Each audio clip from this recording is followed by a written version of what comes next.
സമ്മർദ്ദ നീക്കങ്ങൾ അനുവദിക്കില്ലെന്ന ബി.ജെ.പി. ദേശീയ നേതൃത്വം. ലോക്സഭാ സ്ഥാനാർത്ഥി നിർണയത്തിൽ കർശന നിലപാടാണ് ബി.ജെ.പി. ദേശീയ നേതൃത്വത്തിന്റേത്. സീറ്റ് നിഷേധിക്കപ്പെട്ട സിറ്റിംഗ് എംപിമാരും സീറ്റ് ലഭിക്കാത്ത നേതാക്കളും പരസ്യപ്രതികരണം നടത്തുന്ന സാഹചര്യത്തിലാണ് പാർട്ടി നിലപാട് വ്യക്തമാക്കിയത്.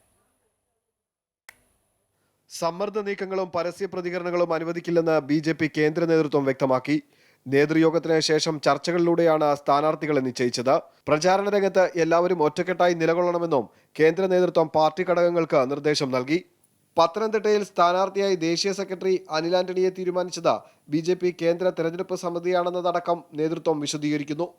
പത്തനംതിട്ടയിൽ അനിൽ ആന്റണി സ്ഥാനാർത്ഥിയായതിൽ പാർട്ടിയിലെ ചില നേതാക്കൾ എതിർപ്പ് പ്രകടിപ്പിച്ചിരുന്നു. കർഷക മോർച്ച ജില്ലാ നേതാവിനെതിരെ ഈ വിഷയത്തിൽ പാർട്ടി അച്ചടക്ക നടപടി സ്വീകരിച്ചിരുന്നു. ഘടകകക്ഷികളുടെ മുതിർന്ന നേതാക്കൾ കൂടി മത്സരിക്കണമെന്നും ബി.ജെ.പി. കേന്ദ്ര നേതൃത്വം നിർദ്ദേശം നൽകിയിട്ടുണ്ട്. കർണാടകയിൽ JDS-നോടും മഹാരാഷ്ട്രയിൽ NCP-യോടും കേരളത്തിൽ BDJS-നോടും മുതിർന്ന നേതാക്കളെ സ്ഥാനാർത്ഥികളാക്കാൻ ബി.ജെ.പി. നിർദ്ദേശിച്ചു. അമൃത ന്യൂസ്, ന്യൂഡൽഹി.